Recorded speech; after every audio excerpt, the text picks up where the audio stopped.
班长失踪后的第3天，群里发了一个群公告：封控期间，所有同学不可以离开校园，戴浅蓝色口罩的才是人类，并附上了一段视频。视频里，班长一脸惊恐地往前跑，仿佛身后有什么恐怖的东西在追他，可是后面分明什么也没有。下一秒，班长的身影凭空消失在了黑暗中，一种令人毛骨悚然的咀嚼声响起，伴随着班长撕心裂肺的惨叫声。视频在这一刻戛然而止。看完这段视频，寝室里爆发出室友高分贝的尖叫，平时不怎么聊天的班级群也瞬间被疯狂刷屏了。视频的拍摄日期显示是3天前，很显然，失踪的班长恐怕已经遭遇不测了。室友宋妍从厕所里跑了出来，哆哆嗦嗦地说道：“这视频是怎么回事啊？班长他死了吗？”小美皱眉道：“你们看，视频被撤回了。”虽然视频被撤回了，但是群里所有学生都已经看到这段视频了。群里的聊天依旧在不断刷新，大家都在议论班长的死因，还有人提议要报警。这时我点开群公告看了下上面的内容：封控期间，所有学生不得离开学校，请所有同学佩戴好口罩，注意戴浅蓝色口罩的才是人类。2.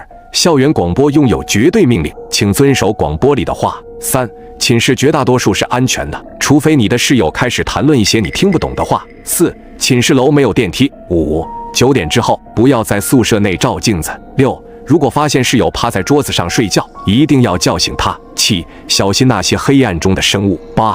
10点之前必须回到宿舍楼，宿管阿姨讨厌没有时间观念的学生。9. 学生之间不得发生暴力行为。这些规则实在是太古怪了。就在这时，刺耳的电流声响起，校园广播里传出了班长的声音：“同学们晚上好，学校因突发情况临时进入封控状态，请所有学生在10分钟之内来到操场进行核酸检测。核酸检测相关事项，请各位同学参考班级群公告，不遵守规则的人会告。”我的脚底升起一股凉意，群公告又多了一条关于核酸的规则。操场没有第4个核酸点，每个核酸点排队人数限制为20人。我看了一下时间，现在是晚上9点10分，操场离宿舍大概5分钟的距离。如果按照正常步行，所有人都能9点15来到操场。我来到了窗前，往外望去。以前我站在窗前就能看到在操场活动的学生，但是现在我竟然连操场的轮廓都看不到，只能看到一片浓稠的黑暗。群里的同学们都慌了，走廊上响起了开门的声音，还有密集快速的脚步声。其他寝室的人出门做核酸了。宋妍已经打开了门，扭过头疑惑地看着我：“降职，快点啊！”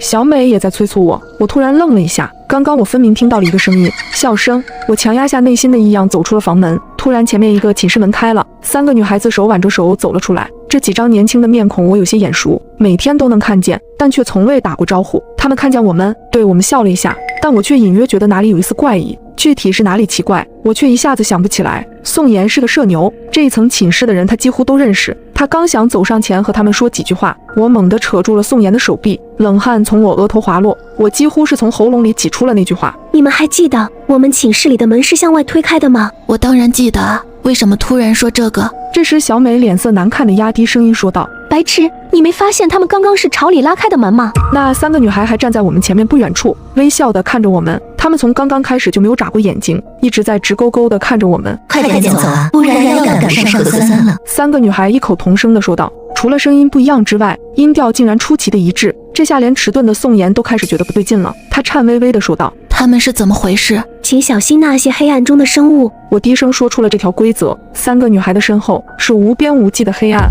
而且她们似乎没有影子。注意到这点之后，我的后背窜起一股冷意。其中一个女孩看着我们缓缓说道：“你们怎么不走了？”她的嘴角翘起一个夸张的弧度。怎么办？宋妍快要哭出来了。小美抓紧了我的手，等不到我们的回答，女孩们开始慢慢朝我们靠近。她们3个人走路的姿势，甚至迈开的步伐，全都丝毫不差。随着我们之间距离的缩短，女孩们脸上的笑容越发明显，眼角夸张地上扬着。可是我们身后已经没有退路，只有一面墙壁和镜子，唯一可以躲藏的地方是寝室。我用力地回想，冷静点，降之，一定有什么被你忽略掉的细节，想起来，快点想起来。我快速扫了2侧的寝室门，小美焦急道：“快点，我们快回寝室。”我被小美往寝室的方向拽去。我低头看了一眼她的手，脑子里突然闪过一个细节。就在小美打开寝室门让我们快进去的时候，我一下子推开了小美，猛地拽上宋妍的手，往镜子前撞去。降之，你疯了？那是镜子啊！宋妍大叫。就在我们要撞上镜子的那一刻，周遭的场景倏然变化。我们回到了寝室内，宋妍大口喘着粗气，惊魂未定地看着我说道：“怎么回事？